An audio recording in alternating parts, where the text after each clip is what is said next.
Hey everybody, I'm Mike Settele, the founder of Settele Tutoring, and this is the final episode in my 10-part series on the strategies for the digital SAT. Thank you for watching everything so far. If you've missed any episodes, remember you can go back and subscribe and watch anything that you missed. Plus, I know that this is not going to be the last video that I ever make, so if you subscribe, you will see any new videos I make about specific topics, specific practice tests. It'll all be on my channel and you'll never miss a new video. In this episode, I'm going to talk about the math section one more time. Specifically, we'll look at some weirder strategies that can help us solve some difficult questions, specifically by avoiding algebra and helping us avoid traps that come with algebra. So we'll look at different versions of that. But just as a reminder, remember that the main overall strategy for math is to plug points into equations. A lot of times, if we're just starting a question, just ask yourself the same things. Do I have points? Do I have equations? If the answer to both of those is yes, just plug the points into the equations. If it's not yes for both, sometimes we can either make up points or use points in the answer choices or make up equations. There's lots of things that we can do to kind of get back to this main idea. And the best thing about this is it centers us. No matter what math topic we've got, if we're thinking about points and equations, we're giving ourselves kind of the same starting place. It won't work for everything, but a lot of the questions on the SAT are really just about plugging points into equations. So that is episode 5. If you missed it, go back and watch that. But let's look at two different variations that can help us plug points into equations. First, guess and check. This is not a new strategy for most of you. It's something you probably did when you were younger. You were taught to guess and check, but then as you got older, your teacher wanted you to solve all these equations and everything using real algebra, going the textbook method. But on the SAT, you don't get extra points for doing it the way your teacher or your textbook would want you to do it. You just get points for being right. So guess and check is back, and we are definitely going to use it to make a lot of the algebra disappear, and it's going to be faster and more efficient in lots of cases. This other strategy, arithmetize, is a little bit weirder, a little bit more just about like the SAT, and so that you might need some practice with. For now, these bullet points don't make a lot of sense, but hopefully by the end of this episode, they will, so don't worry, be patient, we will get there. But let's start with something easy. Let's start with guess and check. This is a question where I would absolutely avoid algebra because the guess and check is so easy. Let's take a look. A rectangular room has a length of x feet and a width of x minus 13 feet. If the room has an area of 198 square feet, what is the value of x? Now, it's an easy guess and check because the answer choices represent something very, very simple from the question, right? What is x? X could be 9, 13, 22, or 31. In real life, we don't have a list of possible x's. X could be any number in the universe, so we usually need to do algebra to narrow it down. But it's already been narrowed down to 4 things for us. So let's just take a look and see what those would be, or what's going to work out the best. The first thing I would think about is, well, area of a rectangle. In this case, it's 198 square feet, but overall the formula is length times width. So we have a length of x feet, we have a width of x minus 13, but if I assume that choice B is correct, then the length is 13, and the width is 13 minus 13, which is 0, and so the area here would be 13 times 0 is 0, and that doesn't make any sense. You can't have a room with an area of 0, but also we want it to be 198. So just like that, we've eliminated choice B. And I usually start with choice B just because it's one of the answers in the middle, and it does tend to be right. For whatever reason, most of the questions that can be solved with guess and check, the answer is B. So I don't know why that's the case. So it's just a good starting point. You always need to make sure that you check though. So let's take a look at the next biggest choice, right? Let's look at bigger dimensions. We can maybe get a bigger area. So choice C, 22 would be the length. The width we would have to calculate, 22 minus 13, that's 9. 22 times 9, you can do that in a simple calculator. It's 198. So that's it, we're done. Just like that, we know the answer is C. Very confidently, we can move on. We don't need to check the other answer choices. This is by far the best way to do this question. But the algebra, for some of you, it might not be that bad. It would look like this, but I think that this is pretty scary. So let's take a look at why this is kind of risky and why there's a trap here. 198 is equal to x times x minus 13. That's the exact equation we used when we were guessing and checking. That's area is equal to length times width. But this time, the length and the width are both x's. So we have to deal with that. We would have to distribute the x. We'd have to create a quadratic, make it equal to 0. And then we need to factor that quadratic. And even with the calculator, I don't know, most people are not going to know the factors of 198 off the top of their head, so they're probably doing a lot of guess and checking there just to come up with the right factors, which happen to be 22 and 9, which are the same numbers that we found with the guess and check. But when we solve, we get x is equal to 22, same answer, and x is equal to negative 9, which doesn't really make any sense because if it's a dimension, you can't really have a negative dimension. But for some of you, when you see that x plus 9 there in your equation, there's just this temptation to maybe like skip a step or whatever. Choice A is there as a trap because they know you're going to just like see the 9 in the work and see the 9 as a choice and just make a connection that you shouldn't make because you're also rushing to get to the next question. The SAT knows the algebra mistakes that you are most likely to make. So they turn those mistakes into answer choices so that if you make the most common mistakes, you don't know it because your answer is there. You feel confident in yourself. And this is why the overall theme of this episode is avoid algebra. Algebra is prone to mistakes and it's prone to traps. And in most cases, you're not going to notice when you've gone wrong because the answer will be there. But with guess and check, there was no trap. It doesn't make any sense for any other answer. We've just proved it with simple multiplication. So in a lot of cases, if you can work backwards, that's going to be the way to go. It avoids algebra and is much, much safer.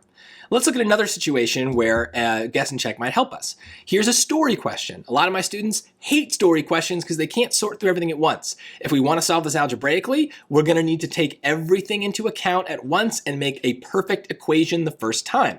But if we want to think about guess and check, we only have to do it one piece at a time. So let's take a look at all of it first and then we'll start to break it down. A worker who weighs 200 pounds loads an elevator with boxes weighing 49 pounds each. The elevator can support a combined weight of the worker and the boxes of no more than 2,100 pounds.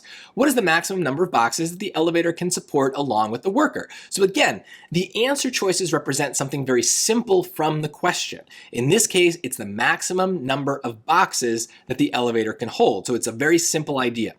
In this case, the first place I would start is B, mostly because again, it's in the middle, but I do understand why maybe it makes more sense to start with D. I'm just gonna, for the sake of time, start with B here. 39 would be the number of boxes. We are told in the question that they weigh 49 pounds each, so that is 1,911 pounds. And again, I'm just putting this in the calculator, so it's not really like we have to do that arithmetic.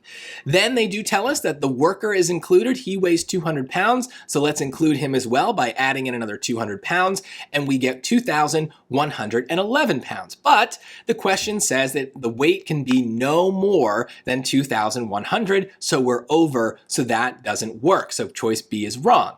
Now, thinking just logically, it's probably A, because we need to be less than this, so it's the only number that's less. But remember, it's not called guess and guess, it's called guess and check, so we should check choice A just to be safe, and it's really easy to do it.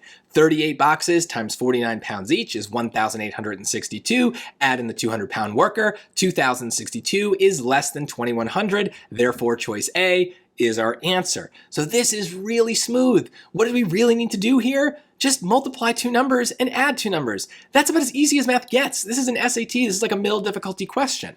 Now, why is this middle difficulty? What could possibly go wrong here? Well, if we do the algebra, like I said, we have to create an equation where everything is included right away and it has to be perfect. So in this case, 49 times x, the number of boxes, plus the 200-pound worker is less than or equal to 2,100. That's the correct inequality. We can solve it using basic algebra. Subtract 200 from both sides. We get 49x is less than 1,900. Divide by 49 on both sides.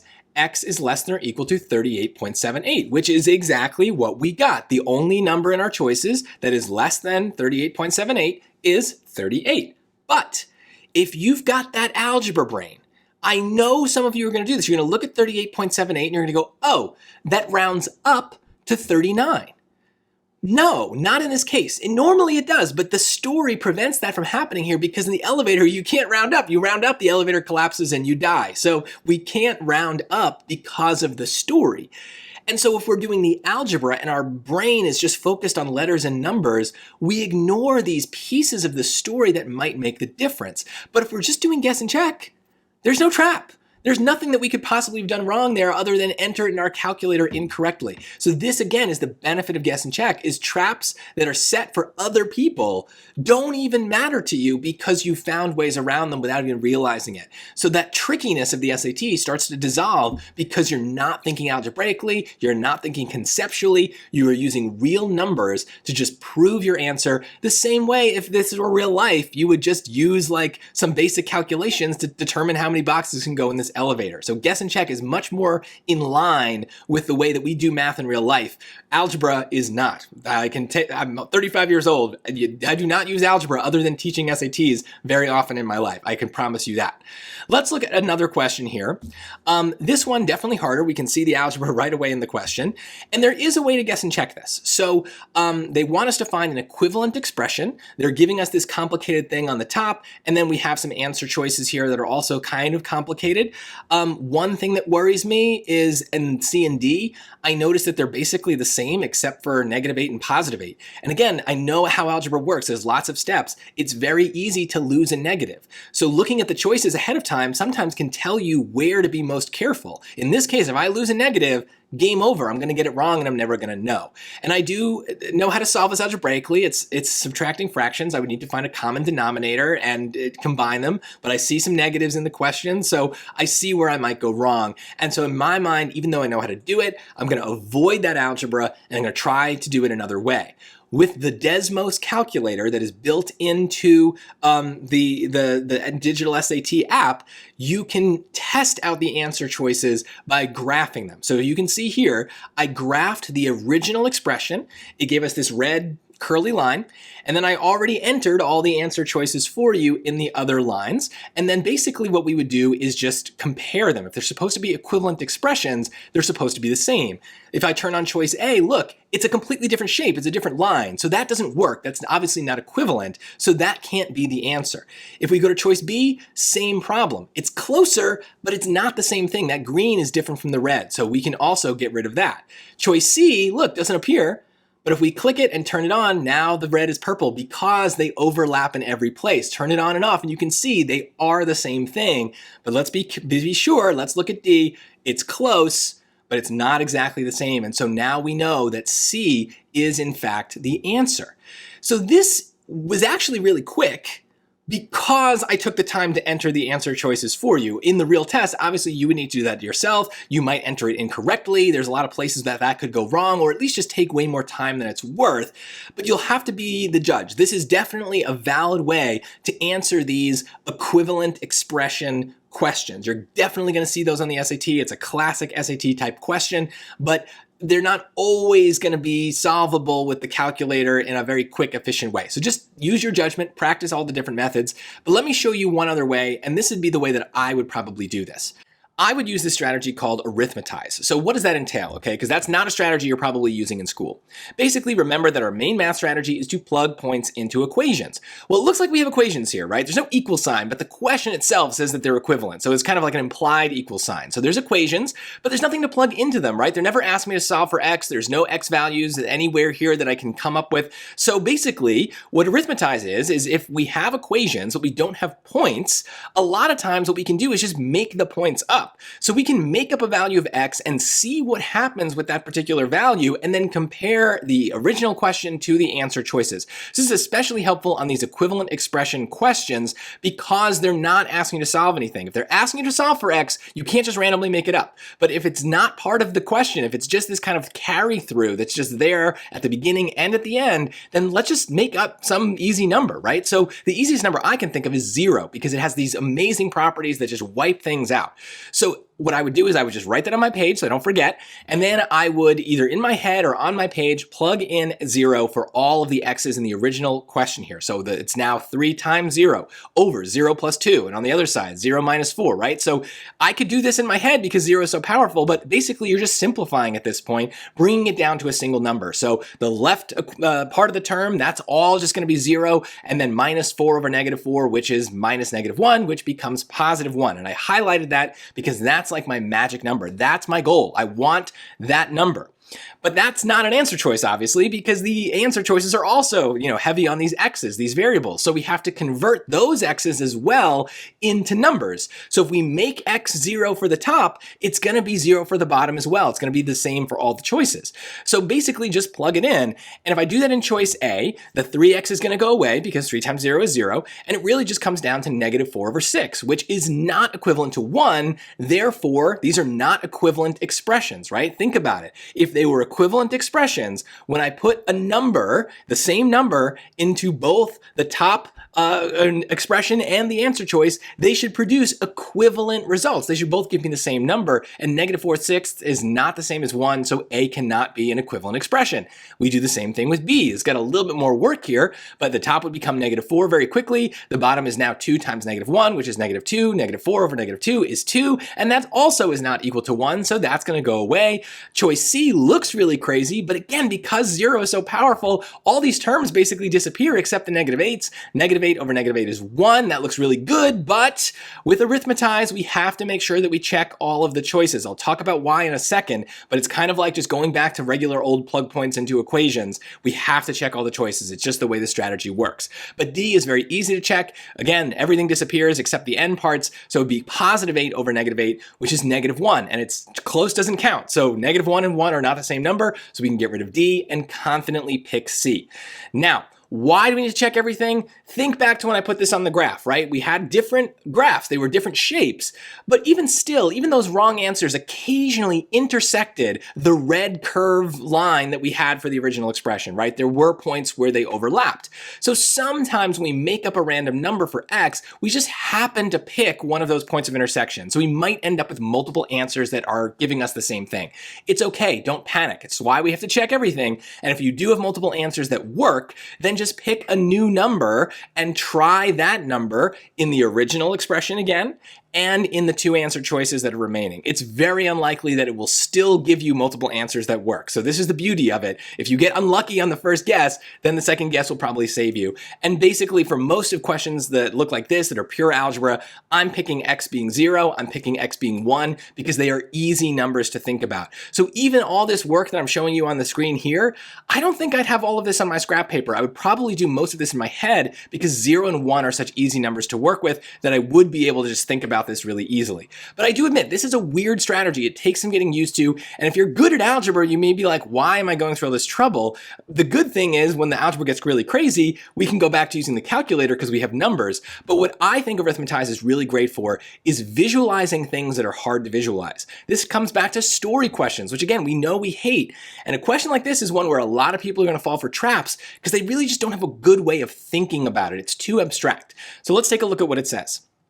Ralph's car can travel 24 miles on 1 gallon of gasoline. The distance between Ralph's home and his office is d miles. Which equation represents the total volume of gasoline G in gallons Ralph needs to travel from his home to his office and back home?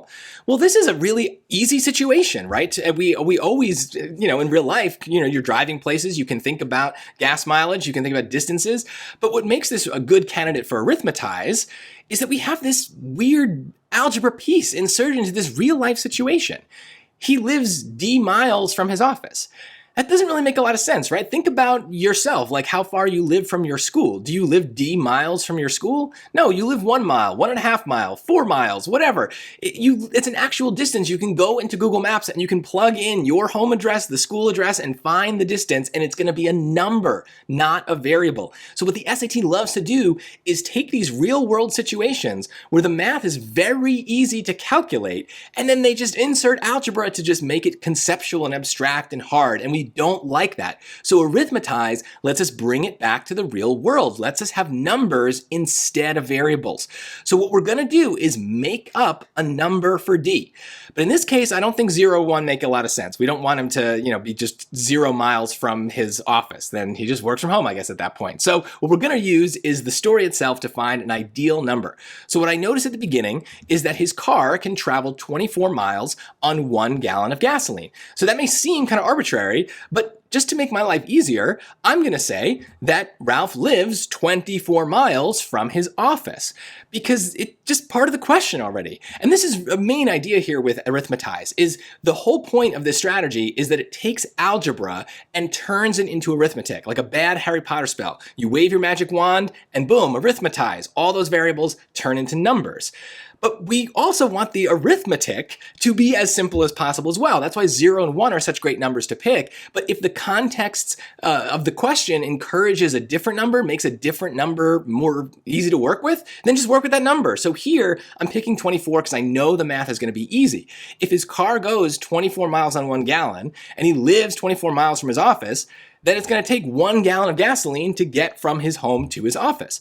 But of course, the question does add in another twist that his home, we have to go to his office and then back home again. So that's okay though. That's another 24 miles, which would be another gallon of gasoline for a grand total of 2 gallons of gasoline. So now we also have a value for G, right? We made up kind of a random number for D, and then we used it to calculate a value of G. So we won't always make up random numbers for all the variables. Sometimes there's one we need to calculate, but at least we have a number to work with from the start. And that's really what this comes down to, because trying to think about these equations conceptually and logically is where people make mistakes. So now what we're going to do is we're going to plug points into equations. We were given equations from the start, but we didn't have points. We used arithmetize to make up a point, and now we can plug it into the equations. In choice A, since G is 2 and D is 24, we're going to put those numbers in.